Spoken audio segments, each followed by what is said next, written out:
we also implement in our solutions. So my name is Goce. I'm responsible for the market segment wireless device, or the application segment wireless device in Rohde & Schwarz. So in the past 2 years, my main task is basically NTN and catering solutions for the chipsets, device vendors, operators, and also test houses. So few disclaimers on the market. I think this was covered, but just that we make it clear. I think from a market perspective, NTN is happening today, and when we talk about the 3GPP version of NTN, we see that today NB-IoT NTN already took stage. So we see already 5 chipset vendors having their product announcements. 4 chipset vendors are in the works, and not only for IoT devices, but already these platforms are implemented into smartphones, IoT devices, etc. So we see like all this NTN IoT technology being implemented across the various type of devices already. So that means smartphones are getting NTN IoT enhancements as well.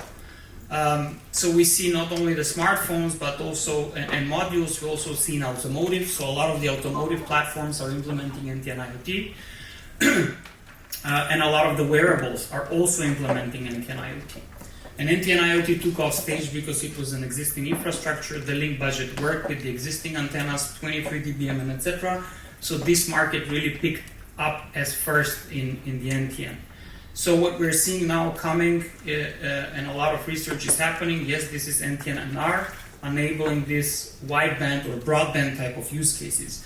So we're moving from emergency type of test or emergency use cases to a out of coverage messaging, tracking and monitoring IoT type of use cases, to adding voice and some type of, let's say, broadband internet connectivity for Ka and Ku bands. But if we talk about the handheld use cases, really just adding this voice capability more or less, and let's say very, very small data.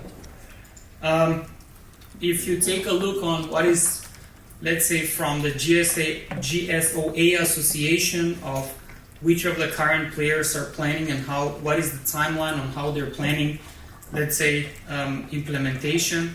The previous speaker mentioned that a lot of the incumbent operators are adding and latching to 3GPP, and this is absolutely true. So you see a lot of these operators, how are they planning to go reusing the existing satellites that they have. So you see EchoStar, Viasat, Inmarsat. These are players on the market that really own these SNL frequencies that not many players today actually own frequencies in SNL that enable the handheld use case. But you see also basically new space like satellite IoT, Iridium. Now it was mentioned that they're moving out of the partnership with Qualcomm on the proprietary solution into a more standardized solution, etc. And then these are the NTN IoT use cases in FR1, and you see NTN NR moving in FR1, NTN NR in FR1 moving somewhere 26 to 29, basically. So, in terms of frequencies and releases, we have in release 17 basically these SNL bands that were defined together in release 18. Together, release 17 defined SNL bands for NTN NR and NTN IoT use cases. And basically we have now in release 18 these 70 to 13 gigahertz or Ka bands, and then in release 19 we have prospects of these Ku bands. With this, that means all the satellite frequencies that are existing out there are getting implemented into the 3GPP standard and enabling the different type of speeds, use cases, and etc. But if you see the market, actually on the left side, there are not many operators today that own these frequencies. You will see there are only fraction how many players in the world exist that can enable these SNL bands or handheld use cases. And then on the right side, you see more into this Ka, Ku bands, higher frequency type of domain traditional operators. So one of the reasons why SpaceX and, for example, AST Space Mobile, they moved into the unmodified devices is also because they don't have such an asset in S-band as well. So it was, let's say at that time, the reusing the frequency of an existing operator or an existing asset, like in the case of T-Mobile, and there are many others. It was, let's say, a way to go for SpaceX and AST SpaceMobile. By the way, just for information, because there was a lot of talk on it, so of course SpaceX they have an eNode B on board. In comparison to AST SpaceMobile, the eNode B, gNode B is on ground, so one is regenerative, the other one is transparent. However, over time, nothing stops SpaceX to become NTN and NR capable. As more and more devices are with Release 17 capability, nothing stops basically SpaceX to become NTN and NR capable as well. On the 3GPP evolution, both streams, NB-IoT, NTN, and the broadband NR NTN, they have their own life cycle in the 3GPP ecosystem. It was shown before. I will not dive into it. I think from the device essential requirements and challenges that we're trying to solve now, of course, is the ability to emulate a satellite, or if you will, a satellite cell in the different orbits, LEO, MEO, and GEO. And of course, one of the basics is the time synchronization. So basically, whether it's in GEO, GSO, or LEO, and especially you have this bigger round trip time, so the ability of the UE to synchronize the time properly with the scheduler on the different layers. And then you have the frequency synchronization, especially for the LEO and the GSO case. Especially for LEO, it has more bigger Doppler. So basically knowing the right frequency in the upstream and in the downstream, this is very important. The different fadings, having different ability to apply different fading profiles, whether it's atmospheric or it is multipath shadowing and etc. Of course, ability to work in minimum SINAR condition, especially on the edges of the cells that the satellite bins, and of course an ability to acquire GNSS effectively. This is also important to calculate the UE's position, so it can calculate properly the uplink. And of course, power saving optimization, especially in the IoT use case. You have a lot of this cell acquisitions, repetitions, and etc. So it's important to also conserve energy and to test for that. I will not go into details, but I think you know one of the challenges in the round trip time aspects is basically you have this moving satellite and the round trip time has this belly curve.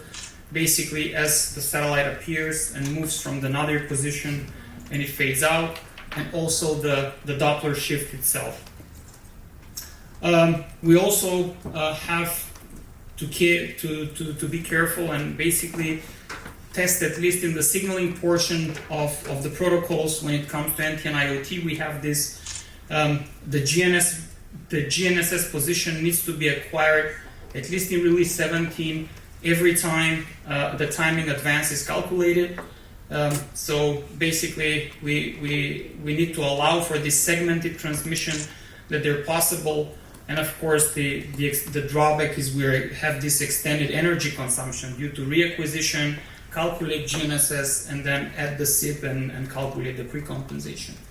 And also we have this, we need to make sure about this, let's say, minimum supported gap between the segments of one symbol, one slot, and one subframe. And of course, the different mobility scenarios are important. Satellite within different beams, satellite to satellite, cell to cell, terrestrial to non-terrestrial, and the different type of handovers. So this is just an example, a IoT UE procedure. So the UE determines initially its terrestrial position from the GNSS. Then the satellite informs about its orbit information via the SIP broadcast. This is SIP 31, 32. And then based on this, the UE estimates the satellite position and it calculates the propagation delay that is executed by the UE. And finally, the UE derives this initial timing advance and the frequency shift that needs to precompensate to communicate to the satellite. So of course, all this is just an example of a procedure, initial attach procedure. but just to understand the complexity that basically in the testing equipment now, when we go to that world, you need to have the whole ability to emulate properly a whole satellite cell in the different orbits. So our solutions basically were very much present all the way from component type of testing for the satellite, satellite access node testing for the different satellite manufacturers or the infrastructure vendors, and then we have our solutions specifically for UE or device testing, and also what we call end-to-end system emulation. So just to cover the UE testing aspect, so here we cover the R&D phases of the chipset device manufacturer specifically, or device manufacturer, but let's take the most complex case of the chipset device vendors. So we have a full protocol stack capability from NAS, RRC, MAC, PHY, etc. All the functional KPIs, 3GPP, RF KPIs, different type of orbit simulations, and etc. And then we also have pretty much market leading or established products for conformance, and here we basically support PCT validation, especially for NTN IoT, and now lately we're adding the RF test cases and RRM test cases based on GCF. So we also cover Skylo, and a little bit more on that later, and of course we have the regulatory aspect. So on the conformance side, we're kind of in a leading position now. We have basically, we activated the work item in GCF for NTN IoT, for PCT validation, together with Qualcomm, MediaTek, Sony Altair, and Unisoc. So we also are gearing up to enable the first RF and RM pre-conformance test cases as well.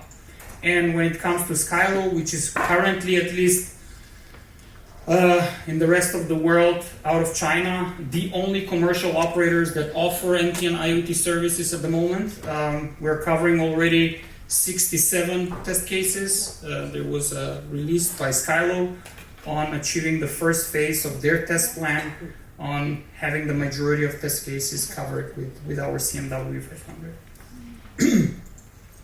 So the solution, at least from our side, on when it comes to NR-NTN, is our CMX one-box tester, and inside you can emulate any of the orbits.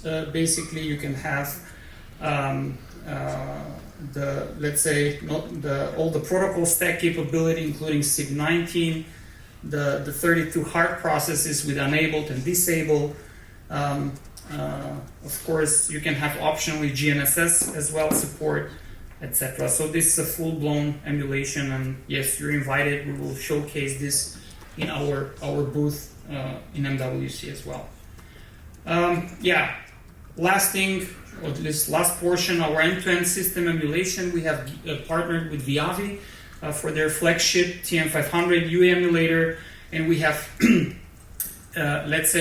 integrated our CMX500 together with the TM500 from Viavi, achieving a full-blown emulation between UE emulation and a satellite cell emulation for NTN NR testbed, and then on top of that, let's say for device vendors and app vendors that are interested to stream their apps like WhatsApp, Viber, FaceTime, whatever, they could really test those apps through NTN NR type of links and tweaking the different parameters like orbits, elevations, etc., etc.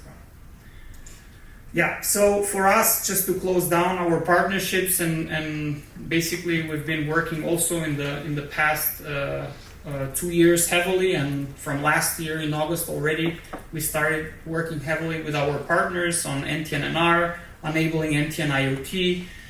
With Qualcomm, we were the bring-up partner for their chipset, a lot of conformance testing for MediaTek, also for Skylo, and then this year basically we kind of enabled the whole market for the NTN IoT use case, where we started with the GCF work items, Sony Altair bring up, Qualcomm Skylo and MediaTek, please. We will also show a demo with the MediaTek, NTN, and our DUT. And there will be a lot of demos like NTN IoT, the Skylo test plan, NTN NR. So yes, you're welcome to visit our booth. Yeah, thank you.